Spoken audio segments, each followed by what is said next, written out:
The opposition has been demanding details on the current Special Forces mission in Iraq and what's next. So for more on this, we've assembled our panel of MPs here in Ottawa, the Parliamentary Secretary to the Minister of Defence, James Bezan, and the Liberal Foreign Affairs critic, Mark Garneau, and joining us from St. John's, Newfoundland, NDP Defence critic, Jack Harris. So, Mr. Bezan, insiders tell us that the United States have asked for CF-18 fighter jets, Aurora surveillance aircraft, and some refueling capabilities on the ground. Our mission is supposed to be up in 30 minutes. We're not 30 days. And, we're now looking at a combat mission. When are we going to have Parliament debate this, and when will Cabinet make its approval? Well, I'm not party to when Cabinet will be making their decision, but as you noted, September 5th was the start of the mission. 30 days after that, we're going to be looking at the renewal and also considering the request that has come from the United States. And as Minister Baird said this week, if we do expand this to be something along the lines of what we did in Libya, or Afghanistan, it will definitely come to the House of Commons for debate and for a vote, and will be a confidence motion. So this is something that we do take very seriously. It is the tradition of the Conservative Party to have these discussions, unlike what the previous Liberal government has done, where they sent our men and women in uniform into Afghanistan without ever consulting Parliament.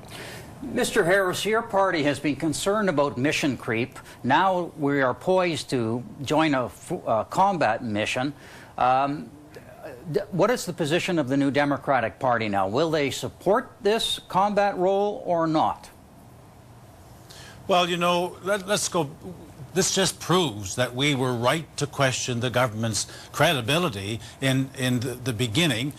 You know, the things that James Bezan said just now were never clear, that the mission started on the 5th of September. So we're 3/4 of the way there. And they won't even say how many of our troops are actually on the ground in Iraq. They say, well, we've committed to 69. So, you know, this, before we take a position at all, we really have to know what exactly this government has in mind. I want to get the Liberal Party's position, because the Liberal Party had supported the sending of special forces and the use of cargo planes to deliver weapons.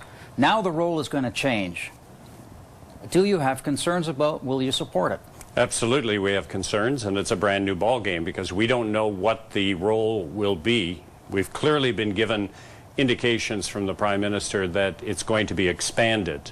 And, you know, James says they take this very, very seriously. Then why on earth is the Prime Minister conducting foreign policy on such an important issue from Goldman Sachs in New York? And why are we hearing hints being dropped about this and that? And, oh, by the way, being misled about who approached who to expand the role. This should be dealt with in Parliament. Well, they do have an important question here. The Prime Minister says the Americans asked us for help.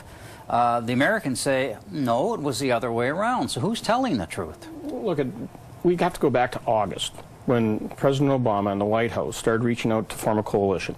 They contacted Canada. They wanted Canada to play a role. And on September 5th, we committed the Special Operations Forces to be on the ground to provide tactical and strategical advice.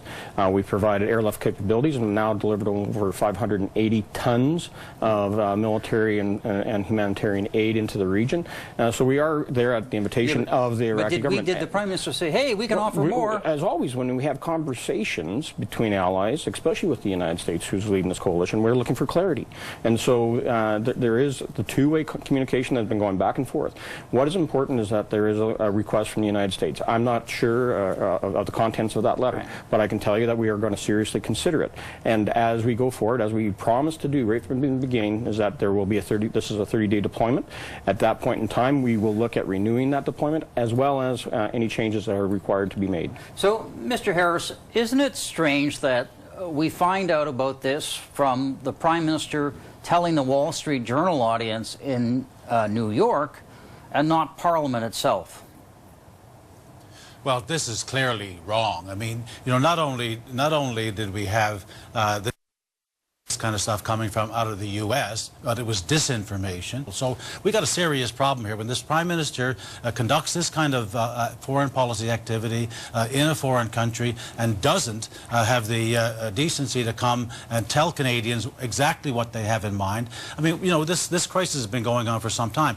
What we've been asked by the Americans is one thing, but you know, we had people in Afghanistan a couple of weeks ago. Mark Garneau was there, John Baird was there, Paul Dewar was there, and Paul Dewar came back saying what the people that they met wanted was support for the enormous humanitarian problem that we have. There's over 2.2 million refugees now in Iraq in desperate circumstances, and they really wanted help for that. So, you know, what are we doing on that score? We haven't seen any additional aid on that, that score, and that's something that we can agree on, we can do, and we've got the means to do it. Will the NDP support airstrikes? Our allies, including Britain, are hitting them with airstrikes. Canada is going to likely do the same thing. Does the NDP support airstrikes?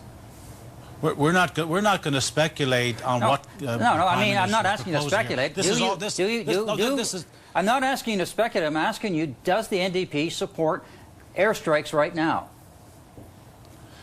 Right now, we don't support anything because there's nothing on the table from this government. We don't support the mission that we're talking about. Was never clearly defined. It's never been there. So we don't have a mission to support because it's ill-defined, it's uncertain, and the government's been evasive and unclear about it, and they haven't brought it to Parliament for a debate and a vote. That's what we want to see happen. Mr. Garneau, will the Liberal Party does the Liberal Party support airstrikes? No, it doesn't. We believe it's very important for us to provide a support as a coalition member in this fight, but not airstrike supports.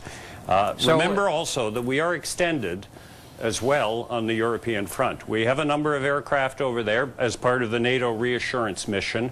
We have our NORAD commitments, of course, and air defense here at home, and a limited number of assets. So we believe that Canada can make an important contribution, such as in providing advice and training, has been proposed by the government, and potentially some other areas, but in a non-combat role. So here you have the NDP party, the Liberal Party saying they do not support airstrikes. The Conservative, are they going to go alone on this now? Well, look, it'll come to a vote. If the mission changes to include a combat role, and airstrikes are definitely combat, then that'll come to the House for you know, a vote of all parties and all parliamentarians. However, you know, this is interesting that you have the NDP and Liberals refusing to do what's right. We have individuals and societies at risk here.